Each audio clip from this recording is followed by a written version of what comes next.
भूतिया किला भाग 3 पंडित देवीलाल का रहस्य। रात का समय था। राजगढ़ गांव में हर घर की खिड़कियां बंद थीं और हवाओं में अजीब सन्नाटा पसरा था। सिर्फ मंदिर के बाहर टिमटिमाती एक लालटेन जल रही थी, जिसके नीचे बैठा था पंडित देवीलाल।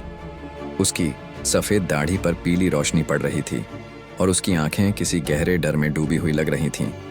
आरव और रिया दोनों दिन भर किले की खोज के बाद सीधे मंदिर पहुंचे थे। पंडित जी, आरव ने धीरे से कहा, हमें किले के बारे में सब कुछ जानना है। गांव वाले कहते हैं आप ही सच जानते हैं। देवीलाल ने बिना ऊपर देखे कहा, सच? वह हल्के से हंसा, लेकिन उस हंसी में कोई खुशी नहीं थी। सच जानना इतना आसान नहीं बेटा। जो लोग जानने की कोशिश करते हैं वो जिंदा नहीं लौटते। देखा उन्हें। रिया ने कैमरा नीचे रखा। उसकी आवाज में जिज्ञासा थी। पर हमने उस रात किले से एक महिला की आवाज सुनी थी, कोई मदद के लिए पुकार रही थी। देवीलाल का चेहरा अचानक पीला पड़ गया। उसने कांपते हुए हाथों से माला पकड़ ली। मत बोलो उस आवाज के बारे में। वो रानी माधवी की आत्मा है। वो आज भी अपने साथ हुए धोखे का बदला मांग रही है। आरव ने माथे पर बल डाले पूछा, क्या आपने रानी को देखा है? पंडित देवीलाल की आंखों में आंसू चमक उठे। देखा नहीं, पर महसूस किया है। मैं उस रात वहां था जब किला जला था। वह रात 50 साल पहले।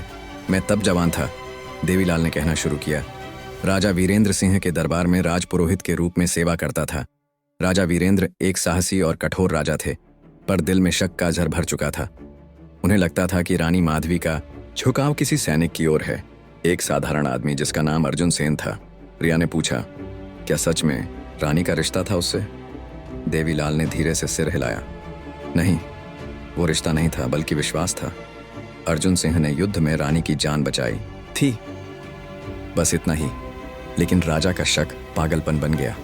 उन्होंने मुझे बुलाकर कहा, पंडित, आज रात माधवी और अर्जुन को मंदिर में बंद कर दो। मैं खुद देखूंगा सच्चाई। देवीलाल की आवाज भर्रा गई। मैंने डर के मारे आदेश मान लिया। मंदिर के अंदर रानी माधवी प्रार्थना कर रही थीं और अर्जुन बाहर पहरा दे रहा था।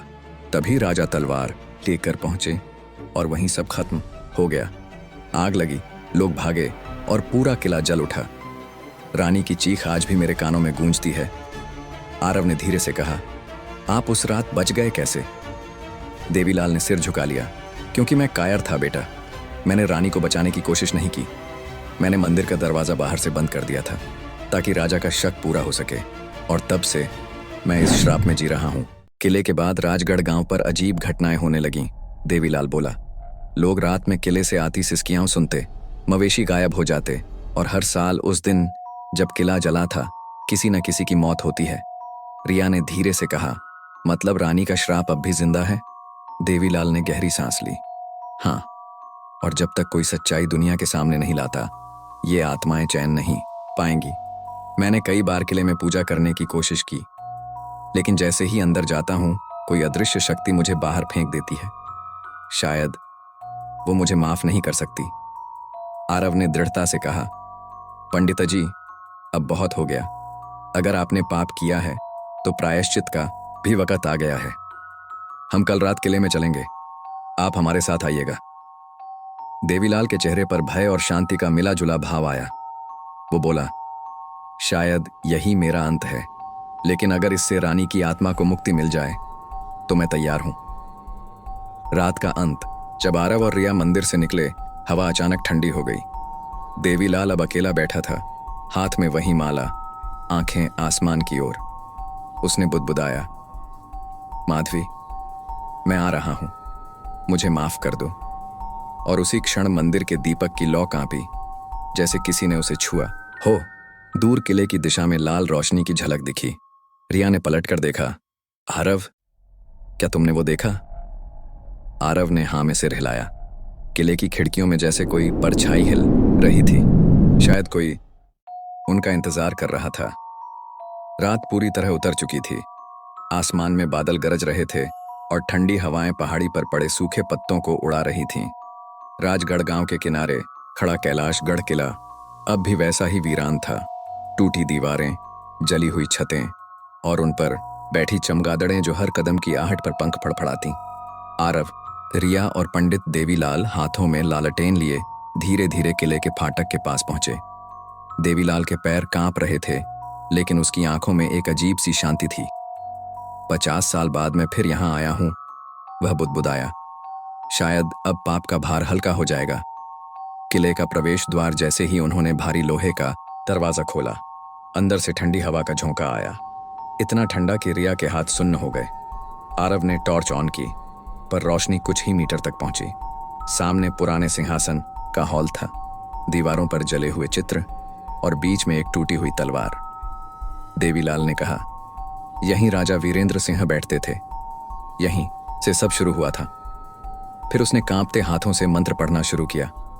एयुएम शांति शांति। मंत्र की ध्वनि दीवारों से टकराकर गूंजने लगी। अचानक चारों ओर से सिसकियों की आवाज आने लगी, पहले हल्की, फिर तेज, जैसे कोई रो रहा हो या पुकार रहा हो। रिया का चेहरा पीला पड़ गया। आरव, ये आवाजें इंसानों की नहीं लग रहीं। अतीत की परछाइयां आरव ने देखा। धुएं जैसी एक आकृति धीरे धीरे सामने आकार लेने लगी। वो थी रानी माधवी की आत्मा। उसका चेहरा शांत, पर आंखें लाल थीं। वह सीधे पंडित देवीलाल की ओर बढ़ी।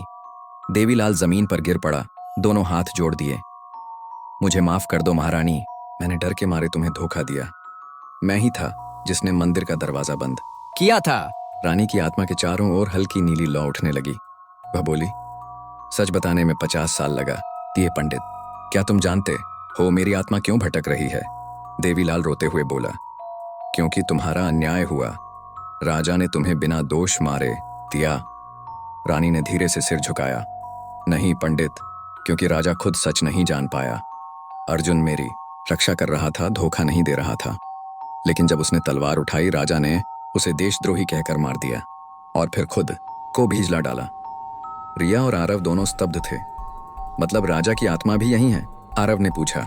राजा की आत्मा अचानक हवा का झोंका आया और पीछे से गूंज उठी एक भारी आवाज, हाँ मैं यही हूं। धुएं से बनी एक विशाल छाया दीवार पर उभरी। राजा वीरेंद्र सिंह की आत्मा, चेहरे पर क्रोध और पछतावे का मिश्रण। उसने गरजते हुए कहा, मैंने अपने ही प्रेम का सर्वनाश किया। मैंने शक के कारण अपना वंश मिटा दिया। देवीलाल ने रोते हुए कहा, महाराज अब तो सब सामने है। रानी आपकी सच्चाई बता चुकी हैं। आप दोनों को अब मोक्ष मिलना चाहिए। राजा की आत्मा ने रानी की ओर देखा। दोनों के बीच कुछ क्षणों के लिए मौन छा गया। फिर रानी ने मुस्कुराकर कहा, अब समय है कि हम मुक्त हों। दोनों आत्माएं धीरे धीरे एक दूसरे की ओर बढ़ीं। नीली और लाल रोशनी आपस में मिलकर एक सुनहरी किरण बनी, जिसने पूरे हॉल को उजाले से भर दिया। मुक्ति जैसे ही वह प्रकाश फैला, हवा रुक गई, चमगादड़ें उड़ गईं और किले की दीवारों से जली हुई राख झरने लगी, मानो सदियों का बोझ उतर रहा हो। देवीलाल जमीन पर गिर पड़ा, आंसू उसके गालों पर बह रहे थे। उसने धीमे स्वर में कहा, अब शायद मुझे भी शांति मिले। आरव ने उसके कंधे पर हाथ रखा। आपने अपना प्रायश्चित पूरा किया पंडित जी। रानी और राजा की आत्माएं एक साथ विलीन हो गईं। आसमान में बस एक उजली रेखा बची, जो धीरे धीरे ओझल हो गई। सुबह का उजाला अगली सुबह किले की दीवारें सुनहरी धूप में नहाई हुई थीं। पक्षी फिर लौट आए थे। कई वर्षों में पहली बार गांव वालों ने कहा, किले से आज कोई चीख नहीं आई। आरव और रिया मंदिर की सीढ़ियों पर बैठे थे। देवीलाल अब शांत था, जैसे वर्षों की पीड़ा उसके भीतर से निकल चुकी हो। उसने मुस्कुराकर कहा, रानी माधवी ने मुझे माफ कर दिया बेटा। अब यह किला भूतिया नहीं रहा। रिया ने आसमान की ओर देखा। कभी कभी सच्चाई ही सबसे बड़ी मुक्ति होती है। आरव ने सिर हिलाया। हाँ, और डर केवल तब तक रहता है जब तक इंसान सच से भागता है। हवा में अब धूप और शांति थी। कैलाशगढ़ किला फिर से खामोश था, पर इस बार उस खामोशी में डर नहीं, मुक्ति की शांति थी।